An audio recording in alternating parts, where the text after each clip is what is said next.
Om Swastiastu pemirsa Bali TV, kembali saya Dewi Yunairi menjumpai Anda dalam Bali Post Talk. Kali ini saya bersama dengan founder Kefir, Ibu Dr. Insinyur Ketut Suryasih, MAPP Science. Jadi di tengah situasi pandemi seperti ini, penting ya kita menjaga daya tahan tubuh. Dengan ini kita ingin melihat apa saja produk dari Kefir. Mari langsung kita sapa Ibu Suryasih. Om Swastiastu. Om Swastiastu. Bagaimana Ibu? Kabar baik? Sehat. Sehat luar biasa. Harus selalu sehat ya Bu ya? Iya, sehat itu yang paling penting. Paling sekarang. penting sekarang. Ya, Betul. Ibu ingin tahu nih informasi tentang produk Kefir ini Bu. Ya. Jadi Kefir itu sendiri produknya apa saja sih Bu? Kefir itu adalah merupakan produk dari hasil pertanian, pertanian secara luas. Ya. Di sana adalah peternakan. Jadi hasil daripada ternak yaitu susu, ya susu yang bisa dari kambing, bisa dari sapi. Nah, susu sendiri sebenarnya sudah merupakan makanan yang sangat sempurna ya. Bisa dikonsumsi dari bayi sampai orang tua ya itu. Nah, kemudian untuk memperpanjang masa simpan daripada susu, kalau susu segar kan masa simpannya cuma 1 hari, 6 jam di suhu kamar. Jadi untuk memperpanjang masa simpan, kita olah susu itu. Salah satu pengolahannya adalah dengan fermentasi. Ya. Nah, fermentasi itu sendiri menggunakan bakteri asam laktat, ya. Salah satunya bakteri asam laktat. Kemudian ada juga produk yang menggunakan bakteri asam laktat kombinasi dengan ragi. Produk yang difermentasi, produk susu yang difermentasi dari hasil bakteri asam laktat dan ragi ini salah satunya adalah kefir. Ya. Jadi kefir itu merupakan hasil fermentasi dari susu yang biasa disebut produk probiotik. Jadi probiotik itu adalah produk kesehatan. Ya. Jadi merupakan produk yang zaman sekarang itu dicari-cari karena kita kan mencari makanan kembali ke alam, natural, ya, yang tidak mengandung tidak mengandung bahan tambahan, tidak mengandung bahan pengawet seperti itu.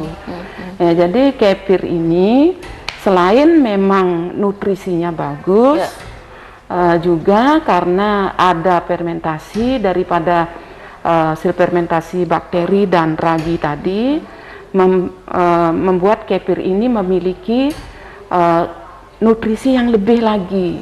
Ya. Yang lebihnya kenapa? Karena setelah dia difermentasi, proteinnya lebih mudah dicerna. Kemudian gula yang ada di dalam susu itu yang disebut laktosa juga sudah dicerna sebagian, sehingga orang yang tidak tahan terhadap laktosa ya, biasanya kalau dia minum susu itu sakit perutnya karena terlalu manis. Iya, itu yang menyebabkan kefir itu aman untuk orang yang tidak tahan terhadap laktosa atau laktos intoleran. Nah, kefir ini dibuat dari tadi adalah bakteri asam laktat dan ragi. Bakteri asam laktat dan ragi yang untuk membuat kefir ini disebut biji kefir. Biji kefir karena bentuknya berbutir-butir. Ya, kalau dia dikumpulkan itu persis seperti bloom kul atau bunga kul itu yang putih-putih yang di pasar itu, seperti itu. Nah, itu mengandung bakteri asam laktat yang sangat banyak. Ya, ada kira-kira ada 40 jenis bakteri asam laktat di situ, yang semuanya adalah bakteri baik ya. Bakteri baik, kan ada bakteri tidak baik untuk pencernaan, ada bakteri baik. Nah, bakteri baik yang ada di dalam kefir ini sangat baik untuk pencernaan. Karena di dalam perut kita. Karena di dalam perut kita itu secara alami ada bakteri baik dan ada yang tidak baik gitu. Ada juga Escherichia coli di sana yang menyebabkan diare biasanya. Memang itu normal ada di dalam perut. Ya, dalam perut manusia, dalam perut hewan itu normal ada. Nah, bakteri baik yang ada dalam kefir ini akan membantu menyeimbangkan mikroba-mikroba yang ada di dalam saluran pencernaan. Dan itu akan membantu pencernaan, membantu menghambat pertumbuhan bakteri-bakteri jahat, ya. Karena bakteri-bakteri jahat ini bisa menghasilkan zat-zat yang bersifat karsinogen, ya, menyebabkan kanker. Sehingga dengan demikian minuman probiotik ini juga dikatakan bisa mencegah atau menghambat pertumbuhan daripada kanker, seperti itu. Nah, kemudian hal yang lain lagi, bakteri probiotik yang bakteri asam laktat yang ada di dalam probiotik, nah di dalam saluran pencernaan itu kan akan menempel di dalam dinding saluran pencernaan, yang kemudian nah itu akan bereaksi dengan sel-sel tubuh, ya, namanya bagian-bagian daripada tubuh kita yang berupa sel yang akan membentuk daya tahan tubuh, ya. Nah, itu namanya sel dendrit, ya. Yang sekarang kalau yang rame itu adalah sel dendrit itu untuk imunitas yang dibuat oleh Menkes, ya. Nah, salah satu antaranya sel dendrit seperti itu. Nah, itu akan menangkap bakteri asam laktat yang ada di dalam kefir, yang dalam saluran pencernaan itu. Nah, itu adalah akan merangsang tubuh kita untuk melawan bakteri. Karena kan dikira bakteri dalam kefir itu dikira musuh sebenarnya. Jadi dia merangsang akan melawan itu, melawan benda asing, ya. Jadi melawan musuh seperti itu, sehingga tubuh itu selalu siap untuk tempur melawan mikroba-mikroba asing, ya. Mikroba, ya, jasad-jasad yang asing itu kan ada bakteri, ada virus seperti itu. Nah, itu yang akan dilawan. Ya, Bu Dokter. Jadi tadi kan melihat disampaikan ada hasil fermentasi, ya. Kemudian ini sudah melewati uji klinis sehingga bisa dikonsumsi dan melihat langsung hasil dari konsumsi ini. Gimana? Dari uji klinis sudah teruji, sudah dianalisa, jadi, kemudian diteliti. Jadi kefir ini sudah merupakan hasil penelitian saya. Kebetulan saya S3 mengambil percobaan, yaitu pengaruh pemberian kefir ini terhadap imunitas pada tikus putih, ya. Jadi hasilnya itu sangat baik, meningkatkan imunitas. Jadi begitu kita kasih kefir dulu selama 1 minggu, kemudian setelah 1 minggu kita kasih E. coli, waktu itu saya kasih bakteri Escherichia coli yang menyebabkan mencret. Ya, ternyata setelah dirangsang dengan bakteri jahat itu, imunitas daripada mencit itu meningkat, ya, dengan uji darah. Kemudian dicobakan ke manusia nih. Jadi butuh waktu berapa untuk melihat hasil dari produk ini, Bu? Ya, kalau pada mencit, ya itu, ya. Kalau pada mencit itu langsung seminggu setelahnya sudah kelihatan meningkat. Ya, kalau pada manusia belum sih ini penelitian, tapi kalau hasil penelitian itu ternyata dia memang menyehatkan gitu. Nah, ada teman-teman ibu, ya, yang selalu minum kefir setiap hari dengan mencampurnya dengan jus, dibuat jus buah. Hasilnya beliau sangat sehat, udah tua, sudah 75 tahun umurnya, ya, sudah ini sekali, dia masih kencang dan masih itu. Bu Dokter, tadi melihat susu segar biasa itu kan hanya tahan sekitar 6 sampai 6 jam, ya, sampai 8 jam. Ketika sudah difermentasi, ini dia akan tahan sampai berapa lama di suhu ruang? Kalau di suhu ruang dia bisa tahan, cuma ini kan karena dia akan terus fermentasi sampai besoknya juga enggak apa-apa di suhu ruang, cuma agak kecut dia. Nah, berarti untuk harus di suhu dingin, ya? Ya, untuk mempertahankan agar tidak terlalu asam, maka disimpan di suhu dingin, karena pada suhu dingin itu bakteri-bakterinya lambat kerjanya gitu.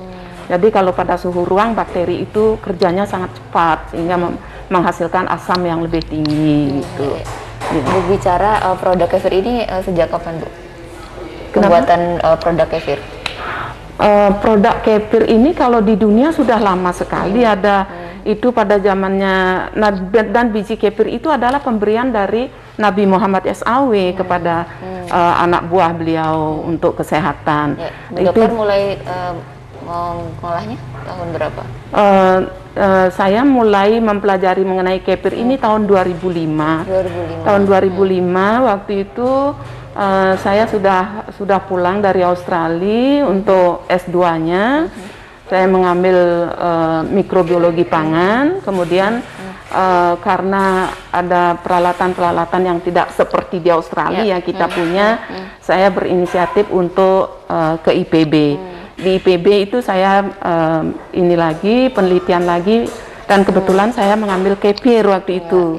Jadi mulai tahun 2005 itu saya sudah tahu membuat kefir, kemudian penelitian setelah itu gitu. Nah, selain produk kefir sendiri ada berapa jenis macam yang diproduksi Bu, seperti yang disajikan? Nah, kalau dari kefir ini banyak sekali sebenarnya produk yang bisa dihasilkan. Yang saya hasilkan adalah kefir plain. Waktu itu kefir plain itu yang murni tanpa rasa dan tanpa gula. Kemudian saya coba memakai kefir yang dibuat dari air kelapa. Air kelapa tua ya, bukan air kelapa muda. Kenapa air kelapa tua? Karena air kelapa tua itu biasanya dibuang ya, banyak ada, sehingga kita memanfaatkan limbah ya, limbah tetapi masih bersih. Memang bagus juga dengan air kelapa muda, tetapi air kelapa muda kan biasanya untuk yang lain, untuk diminum untuk kesehatan juga itu. Nah, untuk konsumsi di susu segarnya nih Bu, sebaiknya untuk menjaga daya tahan tubuh di situasi pandemi seperti ini kan kita sangat penting untuk meningkatkan imunitas gitu kan. Itu sebaiknya dikonsumsi dalam satu hari itu dalam takaran berapa?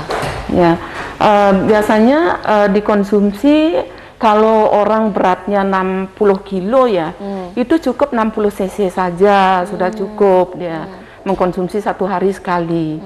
Nah itu, kelebihannya lagi kefir ini ya, saya baca di jurnal internasional yang di Amerika bahwa dengan minum kefir ini akan terjadi peningkatan penyerapan vitamin D, gitu. Karena di dalam di masa pandemi ini kan kita dianjurkan minum vitamin D. Nah, vitamin D itu diserap lebih sempurna ya. Iya, akan membentuk sitokin namanya, sitokin T helper. Itu akan berfungsi untuk mengurangi inflamasi ya. Mengurangi inflamasi, dan itu sangat baik ya, sehingga tidak terjadi badai sitokin seperti itu. Jadi selain untuk menyeimbangkan mikroba dalam saluran pencernaan, juga meningkatkan penyerapan vitamin D ya, sehingga walaupun kita berjemur, kalau kita tambah dengan minum probiotik ini, penyerapan vitamin D akan lebih bagus. Sempurna, seperti itu ya. Ya Betul, artinya ini manfaatnya sangat banyak ya, sangat baik ya untuk meningkatkan imunitas tubuh di masa pandemi ini. Di situasi pandemi seperti ini bagaimana dengan pasar nih? Banyak customer yang sudah mengenal produk ini atau masih dalam pengenalan? Dari dulu sudah beberapa tahun sebelum pandemi itu ada langganan saya yang rutin mengambil kefir. Selain untuk kesehatan, mereka untuk diabetes juga, karena ada saudaranya yang diabetes sudah tidak diamputasi tapi lukanya tidak sembuh-sembuh. Kalau minum kefir katanya tidak terasa sakit lagi lukanya. Artinya sudah dibuktikan ya oleh beberapa yang memiliki keluhan gitu kan. Iya, sudah. Iya. Jadi pentingnya menjaga kesehatan dengan makanan yang untuk meningkatkan imunitas ya Bu Dokter. Iya, meningkatkan imunitas di masa pandemi ini sangat bagus ya. Luar biasa. Baik Bu Dokter, karena waktu juga, terima kasih informasinya, mungkin kita bisa ngobrol di lain kesempatan. Sehat-sehat ya Bu. Sehat, salam sehat selalu. Semoga kita semua sehat, dilindungi oleh Tuhan, kemudian menjalankan prokes sehingga pandemi ini bisa dikendalikan dengan cepat. Baik. Ya. Ya, baik pemirsa, demikian tadi wawancara kami bersama dengan Ibu Dr. Insinyur Ketut Suryasih, founder dari produk Kefir. Demikian Bali Posto kali ini. Terima kasih atas perhatian Anda. Saya Dewi Yuneri, sampai jumpa. Om Santi Santi Santi Om. Terima kasih.